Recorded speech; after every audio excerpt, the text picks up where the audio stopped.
আসসালামু আলাইকুম প্রিয় প্রবাসী ভাই বোন এবং বাংলাদেশের সকল জনগণ, কেমন আছেন? আসলে আশা করি সবাই মোটামুটিভাবে এখন ভালো আছেন। তো আজকে ভিডিওটা নিয়ে আসার পিছনে একটা কারণ আছে। অবশ্যই আমরা যারা প্রবাসী আছি তাদের একটি দুর্দশার কথা আজকে শেয়ার করব। সেটি হচ্ছে যে আজকে দীর্ঘ প্রায় এক সপ্তাহ যাবৎ আমরা বাংলাদেশের সাথে যোগাযোগ বিচ্ছিন্ন ছিলাম। বাংলাদেশের অভ্যন্তরে যে অনাকাঙ্ক্ষিত যে ঘটনা ঘটে গেছে, যার কারণে আমাদেরকে নেটওয়ার্ক থেকে বিচ্ছিন্ন করে রাখা হয়েছিল। তো আমরা যারা প্রবাসে আছি তারা তো সবাইকে ত্যাগ করে পরিবার এবং স্ত্রী সন্তান, মা বাবা, প্রতিবেশী এবং রাষ্ট্র সবাইকে ত্যাগ তিতিক্ষা করে কিন্তু আমরা প্রবাসে অবস্থান করছি। তো এখন আমরা যারা প্রবাসে আছি আমাদের অপরাধটা কি?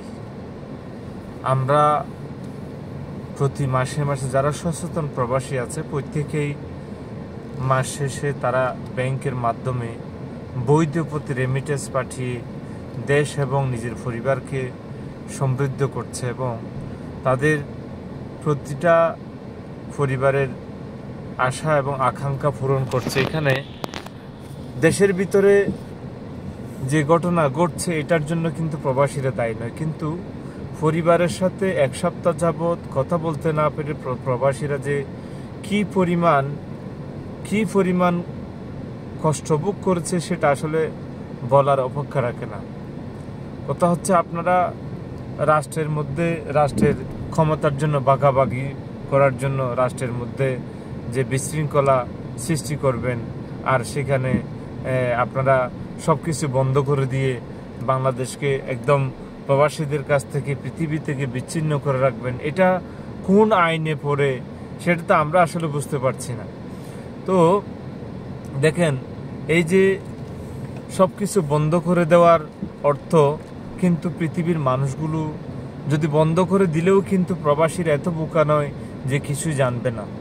হ্যাঁ, প্রবাসীরা এই যে ইন্টারনেট বন্ধ করে দিয়ে, যোগাযোগ বন্ধ করে দিয়ে কি করা হয়েছে সেখানে কিন্তু প্রবাসীরা ঠিকই জেনেছে এবং জানলেও কিছু করার নাই, কারণ তারা হচ্ছে অসহায় এখন। কারণ দেখেন, আপনারা ক্ষমতার লড়াই করেছেন, ক্ষমতাকে টিকিয়ে রাখার জন্য মানে যা করা প্রয়োজন তাই করেছেন।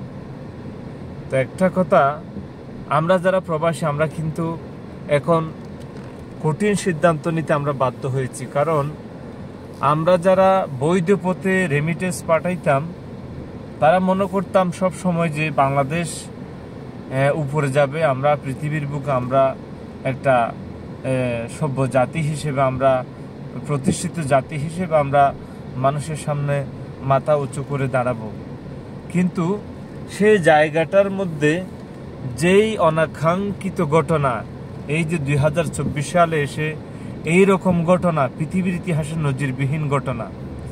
দেখেন, প্রবাসীরা ব্যাংকিং চ্যানেলে টাকা না পাঠালেও কি এবং পাঠালেও তাদের লাভ কি? ব্যাংকিং চ্যানেলে টাকা পাঠালে তাদের লাভ হচ্ছে বাংলাদেশ সমৃদ্ধশালী হবে, পরিবার সেখান থেকে প্রফিট পাবে। হ্যাঁ, কিন্তু এই যে হুন্ডিতে যদি টাকা পাঠায় তাহলে এখানে প্রবাসীদের লসটা কোথায়? কোনো লস নাই, কারণ ব্যাংক রেট হচ্ছে যদি 31 টাকা দেয় তাহলে হুন্ডিতে আপনার 31 টাকা আপনার 40 পয়সা 80 পয়সা দেয়। তাহলে সেই জায়গাতে আপনারা বলবেন তাহলে প্রণোদনা, আপনার প্রণোদনা কিন্তু ওদিক থেকে টেনে আসতেছে। কোন দিক থেকে? ওই যে 80 পয়সা করে বেশি দিচ্ছে হুন্ডি, ওদিক থেকে কিন্তু অলরেডি কভার করতেছে। তাহলে সেই জায়গায় আপনারা মনে করবেন না যে প্রবাসীরা ব্যাংকিং চ্যানেলে টাকা পাঠানোর অর্থ হচ্ছে প্রণোদনার জন্য। প্রণোদনার অপেক্ষা প্রবাসীরা করে না। দেখেন, আপনারা এই যে কোটা নিয়ে এত যুদ্ধ চললো, কোটা নিয়ে এত ঘটনা ঘটে গেল, কিন্তু এই কোটার মধ্যে প্রবাসীর যে পরিবার আছে, প্রবাসীর পরিবারকে কোন কোটার অন্তর্ভুক্ত করা হয়েছে আপনারা কি একটু বলতে পারবেন? তাহলে এখানে মুক্তিযোদ্ধা পরিবার, মুক্তিযোদ্ধা কোটা রাখছেন, তারপরে বিভিন্ন কোটার মাধ্যমে 1% প্রতিবন্ধী আর 1% হচ্ছে আপনার উপজাতিদের জন্য রাখা হয়েছে, তাহলে এই জায়গাতে অন্তত 1 থেকে 2% প্রবাসীদের জন্য কোটা রাখা উচিত ছিল, কারণ প্রবাসীরা দেশ এবং জাতির কল্যাণে কাজ করে যাচ্ছে।